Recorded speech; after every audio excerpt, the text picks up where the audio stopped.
So, you've connected your lights, but how do you make them do things?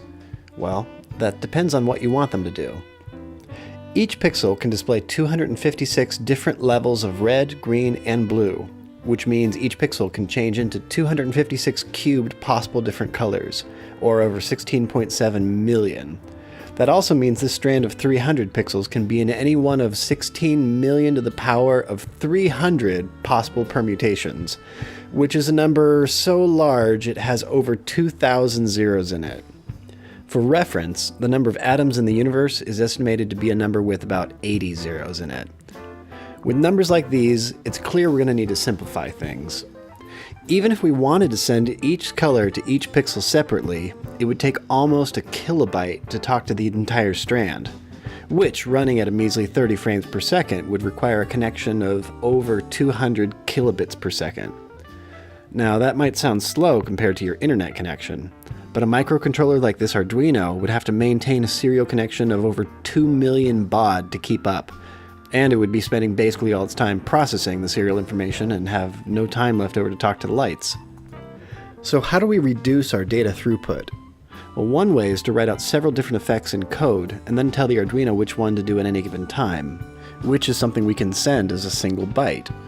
Let's try it. We'll start with some simple effects.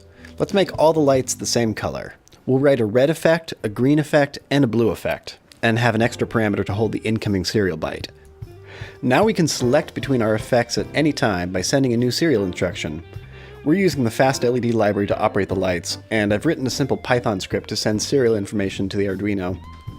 Now we can send our controller one of 3 different values, and our lights will react accordingly. Mission accomplished! Except, if we kept going this way, we would have to make a separate function for each color we wanted, which is over 16 million, remember? In addition to that being impossible to write, it wouldn't come close to fitting in the Arduino's memory. Besides, our serial listener can only receive a single incoming byte as our input, so we're limited to a maximum of 256 options this way. So, let's rewrite this as a single function that accepts 3 numbers, one for how much red is in our color, one for how much green, and one for blue, which will give us all 16 million of the colors in the RGB spectrum. We'll also rewrite our serial listener to hold all 3 values and add a counter to remember which value we just received. And, thanks to the wonders of Python, it's super easy to change our sending function to work with any number of numbers. So now all we have to do is send 3 values from 0 to 255, and our lights will turn any color we want, all 16.7 million of them. But now there's a different problem, one that might not be so obvious by looking at the code. Let's think through this. Maybe we want to make the lights cyan, which is 0, 255, 255. But something happens to the first serial byte that causes it to get missed. Maybe the Arduino was busy talking to the lights from the last effect, maybe some electrical interference disturbed the line enough to corrupt the transmission. Sometimes stuff just doesn't work. Now that might not be a problem if you're playing around at home, but in a production environment, we have to anticipate things like this going wrong. So what happens to our lights? Well, nothing, because it's still waiting for the 3rd byte. And if we send the same color again, the new red information now gets put in the old blue spot, and the lights think it's time to turn yellow. Meanwhile, we have 2 bytes of garbage left over in the buffer for next time. This is what we in the business call not good. Our communications protocol has no way of knowing which byte belongs to red and green and blue, and there's no indication when we've reached the end of one message or the beginning of the next, which means any interference or hiccup in transmitting the data will make our lights behave in unexpected ways. That makes this system effectively unusable in a production environment. Let's face it, during a show, we'd rather have the lights do nothing than do the wrong thing. So I guess it's back to the drawing notebook. We need a way of reliably sending an entire frame of data. Maybe we could add an extra character to mark the end of the message. That's easy enough, and it only costs us 1 additional byte to send. Let's use a 0 to represent the end of a message. Now, if we see anything other than a 0 in the 4th slot, we know our data is corrupted, and we can ask the sender to send another packet or maybe just discard it entirely, since we know we have bad data. This is better, but we still have the same problem as before. Lots of bad messages could still make it through, including the one from the last example, and the receiver would have no idea something went wrong. Fine, let's get rid of all the other zeros in our message.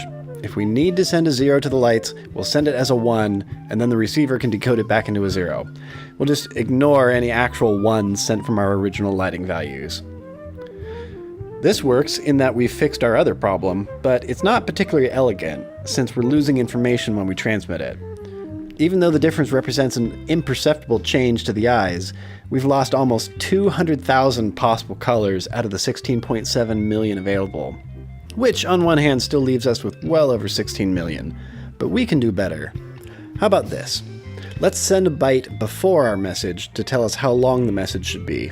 Plus, we'll still use our 0 at the end to confirm it's the end of the packet. Now, if we lose any one byte along the way, our decoder will know something went wrong, and it can ask to repeat the message or maybe just discard it entirely. But there's one more way we can improve the system. Remember earlier when our decoder got confused about using 0 as a stop value and as a lighting value?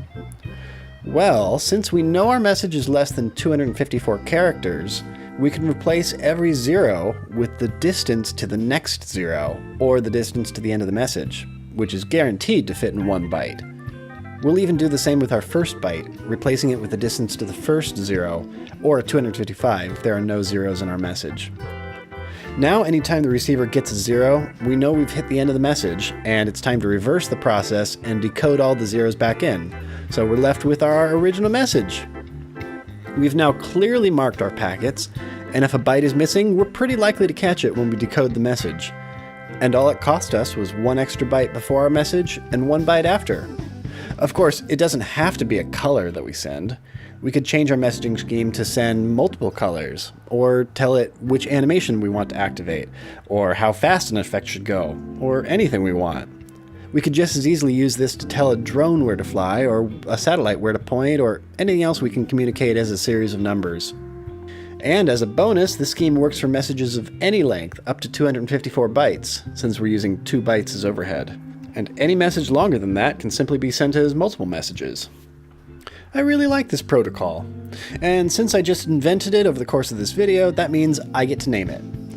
Let's see, since this is a form of byte stuffing with a consistent overhead, I'm going to call it OBS for overhead byte stuffing. Unless overhead byte stuffing. Ooh. Okay, maybe I didn't just invent this. But that's actually better because it means someone else has probably written a library for us. Specifically, I'm referring to the packet serial library available in the Arduino Library Manager, which implements a full COBS encoder and decoder for us. Simply install, include, set up, and use it on top of any serial connection. I've also modified our Python script to use the COBS library available through pip. Let's try it out. Looks good. Now we can reliably send packets of any length to the Arduino using minimal overhead, and we can rest assured our system will catch most of the basic errors that happen during transmission. Now the system is far from foolproof. A byte could still get lost or changed along the way and it would still make it through our protocol, so maybe we should add a checksum or some error correction to our message. But that's beyond the scope of this video. And besides, I need some more tea. Thanks for watching. Next time we'll go over how to write some more complicated effects and even animations, and go over more advanced controls that you can make for your system. Until then, good show!